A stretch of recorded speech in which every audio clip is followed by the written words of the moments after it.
लेकिन आदमी इस संसार में आकर मोह माया में इतना पड़ जाता है, सोचता है कि हमें तो यहाँ से कहाँ जाना है। आदमी यहाँ तक कि सत्संग भजन सब भूल जाता है। कहता है हमें सत्संग करने की क्या आवश्यकता है, हमें भजन करने की क्या आवश्यकता है। आदमी यहाँ आकर सत्संग के लिए भूल जाता है, सत्संग में नहीं जाता है। देखिए हमारे भक्तराज श्री जगन्नाथ जी अनवरत 30 वर्षों से लगातार सत्संग कराते आ रहे हैं। कितने सौभाग्य की बात है। बहुत से ऐसे भक्त हैं लेकिन वे अनवरत ढंग से सत्संग नहीं करा पाते हैं। लेकिन हमारे भक्तराज जी आज 30वां वार्षिक अधिवेशन मना रहे हैं।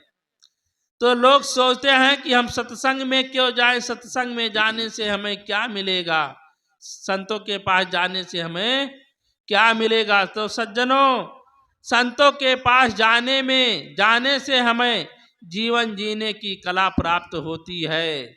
कहते हैं 16 साल बसो संतन की टोली, तो पाओ एक ठठोली। कहने का तात्पर्य है कि जब हम संतों का संत साथ करते रहते हैं तो हमें जीवन जीने की कला प्राप्त होती है। हमें कैसे जीना है, कैसे रहना है, ये हमें सत्संग के माध्यम से प्राप्त होता है। नहीं तो हम अनैतिक ढंग से धन कमाते हैं, अनैतिक ढंग से कार्य करते हैं, चोरी करते हैं, हत्या करते हैं, डाका डालते हैं। क्यों? क्योंकि हमें सद्बुद्धि नहीं मिली है, सद्विचार नहीं मिला है, हमें सच्चा ज्ञान नहीं मिला है, हमें सत्संग नहीं मिला है। आदमी सत्संग में जाने से कहते हैं 60 सुधरे सत्संगत पाई। मूर्ख से मूर्ख लोग भी सत्संग पाकर सुधर जाते हैं। तो सज्जनों, सत्संग में जाने से हमें जीवन जीने की कला प्राप्त होती है। तो सज्जनों, जहाँ पर सत्संग हो वहाँ पर समय निकाल कर, अपने अमूल्य समय को निकाल कर सत्संग में जाने की आवश्यकता है। दूर दराज से संत जन आते हैं, सदैव सत्संग नहीं प्राप्त होता है। हमें माध्यम है तो या तो पुस्तकों के द्वारा, या तो आजकल मोबाइल है, मोबाइल में प्रवचन संतों के आते रहते हैं, तो उसके द्वारा हमें सत्संग सुनने को मिल जाता है। तो सज्जनों, हम सत्संग में हमें जाना चाहिए और संतों के विचारों को सुनना चाहिए। साहब कहते हैं सुनिए सबकी, निबेरिए अपनी, सेंधुर का सिंधोरा, झपनी की झपनी। सुनिए सबकी, निबेरिए अपनी। साहब कहते हैं सबकी सुनो, लेकिन सुन करके उस पर विवेक पूर्वक, जो विवेक से अच्छा लगे उस पर चलने का प्रयास करो। नहीं तो बताने वाले तो संसार में गुरुओं की भरमार है, संसार में गुरुओं की भरमार है। सब कहते हैं हमारे मत में दीक्षित हो जाओ, हमारे मत में दीक्षित हो जाओ। तुम गांजा पियो कोई बात नहीं, बीड़ी पियो कोई बात नहीं, तंबाकू खाओ कोई बात नहीं।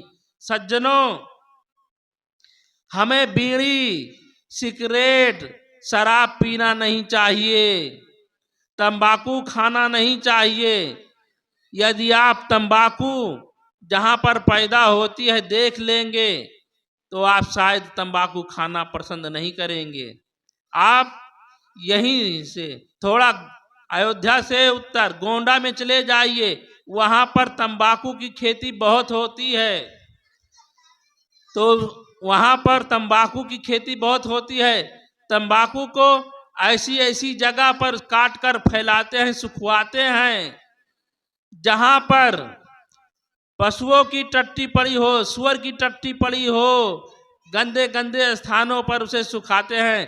तो क्या उसे धोते हैं, मानते हैं? क्या उसे आदमी तंबाकू जो भक्त है, सत्संगी है, वह भी तंबाकू खाते हैं। तो सज्जनों, तंबाकू कितना घृणाप्रद है, कितनी अशुद्धता से बनती है। तो हमें इससे लाभ क्या मिलता है, बल्कि हमारे स्वास्थ्य पर ही बुरा प्रभाव पड़ता है। तो सज्जनों, हमें धूम्रपान नहीं करना चाहिए। तो साहेब कहते हैं, जो सिर रच रच बांधे उपागा, सो सिर रतन बिडारत कागा। हाड़ जरे जस जंगल लकड़ी, केस जरे जस घास की पूली। आवत संग न जात संघाती, का भय दल बांधल हाथी। साहेब कहते हैं कि तुमने आते समय न साथ में कुछ लाए हो और न जाते समय कुछ ले जाओगे। सज्जनों, हमारे साथ में क्या जाएगा? हमारे साथ में अच्छी बुरी कमाई। यदि हम अपने जीवन में अच्छा काम किए हैं, अच्छाइयों को किए हैं, तो वही शुभ कर्म ही हमारे साथ जाने वाला है। हम या तो शुभ कर्म करते हैं, या तो अशुभ कर्म करते हैं, या तो पाप करते हैं, या तो पुण्य करते हैं। दो ही काम होता है। तो सज्जनों, हमें बहुत सोच और समझ कर काम करने की जरूरत है। हमें बहुत सोच और समझ कर काम करने की जरूरत है। हम अपने आप को संभाल कर चलना चाहिए। साहब कहते हैं, जो सिर रच रच बांधे उपागा, सो सिर रतन बिडारत कागा। हाड़ जरे जस जंगल लकड़ी, के जरे जस घास की पूली। आवत संग न जात संघाती, का भय दल बांधल हाथी। माया के रस ले न पाया, अंतर यम बिलार होए धाया। साहब कहते हैं, तुमने माया को आनंद नहीं ले पाया, ठीक से भोगों को भोग नहीं पाया, लेकिन मौत रूपी बिल्ली आपके ऊपर कूद पड़ी। आदमी के ऊपर मौत आ जाती है, आदमी की मौत आ जाती है। आदमी सोचता है इस संसार में रहकर हम छक्कर भोगों को भोगे, लेकिन जब मौत आ जाती है तो मौत के सामने सब लोग लाचार हो जाते हैं। मौत का कोई निश्चित समय नहीं होता है, मौत की कोई निश्चित समय नहीं है। सज्जनों, मौत कभी भी आ सकती है। यहाँ तक कि माँ के गर्भ से ही माँ के गर्भ में ही बच्चे मर करके पैदा होते हैं। तो और क्या कहा जाए। मौत कब हो जाए, बचपना में, जवानी में, बूढ़ावस्था में, जर्जरता में, कब मौत हो जाए इसका कोई भरोसा नहीं है। तो मैं कह रहा था, अब कहाँ चलो अकेले मीता, उठो न करो घरों की चिंता।